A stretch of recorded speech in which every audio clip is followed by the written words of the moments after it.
Halo teman-teman semuanya, jumpa lagi dengan saya Valadrian Feryantama. Kali ini saya akan membahas tentang basic electrical engineering yang nantinya bisa diaplikasikan pada paper making atau paper production. Jadi ada 6 bahasan yang akan kita bahas. Yang pertama ada power system, kedua ada hukum Ohm, ketiga ada rangkaian listrik, keempat ada jenis arus dan tegangan listrik, kelima ada jenis jaringan listrik, dan keenam ada mesin-mesin listrik. Oke, yang pertama adalah power system. Mungkin kita masih bertanya-tanya ya, apakah listrik itu datangnya dari Zeus ataukah dari Thor? Tentu tidak ya teman-teman. Jadi listrik itu awalnya dibangkitkan, kemudian ditransmisikan, lalu didistribusikan sesuai dengan overview gambar yang ada di sini. Nah, menurut Undang-Undang Nomor 30 Tahun 2009 tentang ketenaga listrikan, pembangkitan yaitu adalah kegiatan untuk memproduksi tenaga listrik. Bisa dibangkitkan dari PLTA, PLTD, PLTP, PLTG, PLTU, atau PLTGU. Selanjutnya adalah transmisi. Transmisi adalah penyaluran tenaga listrik dari pembangkitan ke sistem distribusi atau ke konsumen. Transmisi ini bisa ekstra tinggi, transmisi ekstra tinggi, ataupun tegangan tinggi. Selanjutnya adalah distribusi. Distribusi adalah penyaluran tenaga listrik dari sistem transmisi atau dari pembangkitan ke konsumen. Nah, nanti kita akan fokus pada distribusi ini ya teman-teman. Jadi ada tegangan menengah dan tegangan rendah. Selanjutnya adalah hukum Ohm. Kuat arus dalam suatu rangkaian berbanding lurus dengan tegangan pada ujung-ujung rangkaian dan berbanding terbalik dengan hambatan rangkaian. Katanya Pak George Simon Ohm ya, bukan kata saya. Nah, kata-kata dari Pak Ohm tadi diilustrasikan dalam segitiga Ohm ini ya. Jadi V sama dengan I kali R, I sama dengan V per R sama dengan V per I. V adalah tegangan, I adalah arus, R adalah hambatan. Selanjutnya adalah rangkaian listrik. Rangkaian listriknya ada dua. Yang pertama adalah rangkaian seri dan yang kedua adalah rangkaian paralel. Untuk rangkaiannya, yang seri bisa dilihat pada gambar yang sebelah kiri dan yang paralel bisa dilihat pada gambar yang sebelah kanan. Oke, ini adalah rangkaian sederhana dari rangkaian listrik. Di sini ada saklar, baterai, hambatan, dan ada volt ampere dan ampermeter, voltmeter dan ampermeter. Ini volt ini dirangkai secara paralel dan yang ampermeter ini dirangkai secara seri. Dan gambar ini dua ini adalah multimeter, bisa untuk mengukur volt, bisa untuk mengukur arus maupun hambatan. Lanjut yang keempat yaitu jenis arus dan tegangan listrik. Arus listrik ada dua, yaitu yang pertama alternating current atau AC. Jadi AC ini arusnya selalu berubah-ubah atau berbolak-balik. Dan yang kedua ada direct current. Ini biasa disebut dengan arus DC. Ini arus listriknya searah. Tegangan listrik pun ada dua, sama seperti arus, yaitu ada tegangan DC dan ada tegangan AC. Sama juga dengan arus, jadi bentuk gelombang dari tegangan DC ini konstan, lurus ya teman-teman. Dan untuk yang tegangan AC ini bergelombang, membentuk gelombang sinus. Nah, untuk AC sendiri, arus atau tegangan AC itu memiliki jenis daya. Nah, macam-macamnya itu ada tiga. Yang pertama ada daya aktif atau P, satuannya watt. Yang kedua daya reaktif atau Q, satuannya var. Yang ketiga ada daya semu atau S, satuannya VA. Nah, hubungannya itu bisa diilustrasikan dengan gambar segitiga daya ini. Jadi untuk menghitung Q sama dengan S kali sin P sama dengan volt kali ampere arus kalikan sin P. Kemudian untuk menghitung P sama dengan S kali cos P sama dengan volt kali ampere kalikan cos P. Untuk menghitung S itu sama dengan S kuadrat sama dengan P kuadrat plus Q kuadrat yang nantinya di akar. Yang kelima, jenis jaringan listrik. Jaringan listrik ini ada dua ya. Yang pertama ada jaringan satu fase dan yang kedua ada jaringan 3 fase. Untuk yang satu fase ini secara kasat mata dilihat ini membutuhkan dua kabel, yaitu fasa dan netral. Untuk 3 fase membutuhkan 3 atau 4 kabel tergantung nanti koneksinya star atau delta. Kita akan bahas lebih lanjut nanti tentang star dan delta.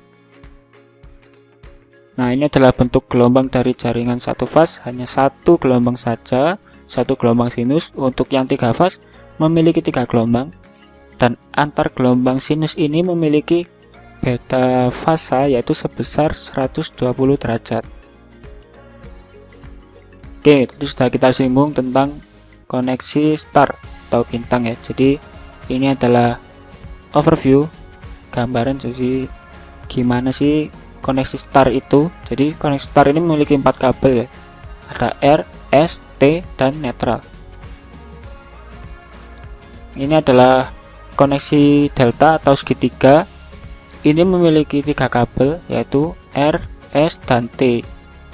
Berbeda dengan star tadi yang memiliki 4 kabel. Oke, selanjutnya mesin listrik. Nah, mulai dari sini kita akan lebih spesifik lagi tentang aplikasinya pada paper production. Oke, mesin listrik ini ada 3. Yang pertama ada generator, kedua transformator, dan yang ketiga ada motor. Generator adalah suatu alat untuk mengubah energi kinetik menjadi energi listrik. Nah, ini adalah tipe-tipe dari generator. Ada generator AC, DC. AC dibagi 2 menjadi generator sinkron dan generator induksi. DC generator dibagi menjadi 2. Yang pertama self excited DC generator dan yang satunya spiritly excited. Nah, kita akan lebih spesifik di generator sinkron yang sering kita jumpai. Oke, yang gambar ini, yang atas ini adalah genset menggunakan tenaga diesel. Ini umumnya digunakan sebagai backup supply energi listrik apabila supply utamanya terganggu. Nah, yang bawah ini adalah generator menggunakan turbin uap. Biasanya aplikasinya pada power plant. Jadi untuk power plant yang menggunakan uap, jadi hasil pembakaran boiler, uapnya digunakan untuk menghasilkan energi listrik. Ini adalah contoh dari nameplate generator, dan ini adalah info minimal yang harus kita pahami untuk menentukan suatu spek dari generator. Bagaimana sih spek dari generator ini gitu. Nah, ini adalah minimal info yang harus kita tahu. Ada koneksi belitan, jenis generator ini 3 fase atau 1 fase, kemudian tegangan outputnya, kapasitas berapa, frekuensi berapa, arus berapa, faktor daya atau cos P-nya berapa, untuk eksitasinya berapa, tegangan yang kita butuhkan, dan arusnya, seperti itu. Selanjutnya adalah transformator. Fungsinya untuk menaikkan atau menurunkan tegangan listrik. Nah, trafo ini memiliki 2 sisi. Yang pertama sisi primer, kedua sisi sekunder. Nah, umumnya biasanya ada sisi high voltage dan low voltage. Oke, ini adalah aplikasinya yang gambar kanan atas. Ini adalah trafo di gardu induk. Jadi dia inputnya ini high voltage, outputnya ini low voltage. Inputnya 150 kV, outputnya 20 kV atau tegangan menengah. Nah, untuk yang trafo di bawah, kiri bawah, ini adalah trafo yang biasa digunakan di gardu tiang trafo atau GTT. Inputnya tegangan menengah 20 kV, outputnya tegangan rendah atau 220 volt. Ini adalah contoh dari nameplate trafo, sama dengan generator tadi. Ini adalah info minimal yang harus kita pahami apabila kita ingin mengetahui spek dari suatu trafo.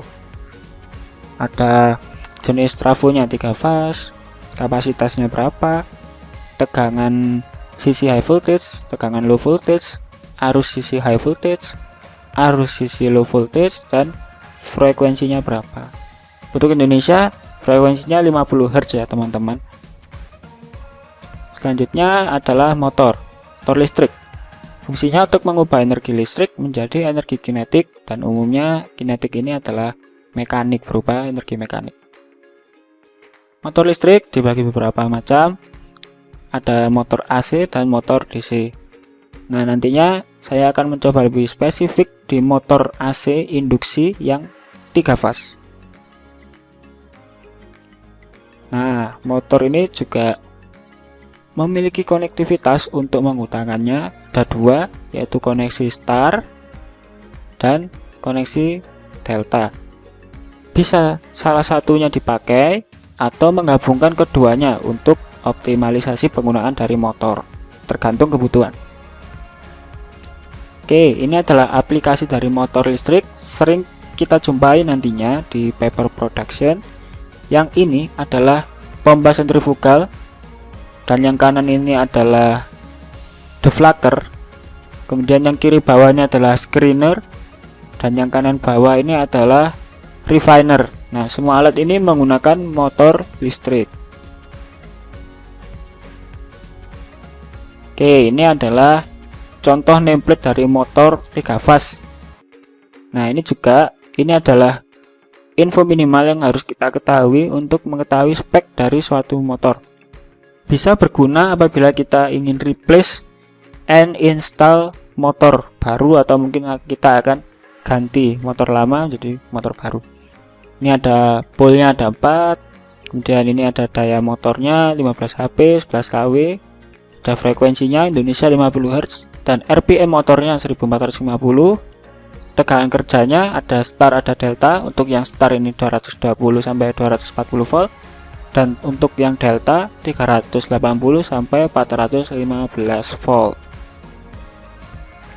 Oke, sekian teman-teman, terima kasih. Semoga pembahasan kali ini bermanfaat buat teman-teman semua. Jumpa lagi di video selanjutnya. Like kalau kamu suka, dislike kalau nggak suka. Kalau belum subscribe, jangan lupa subscribe. Oke, see you. Terima kasih.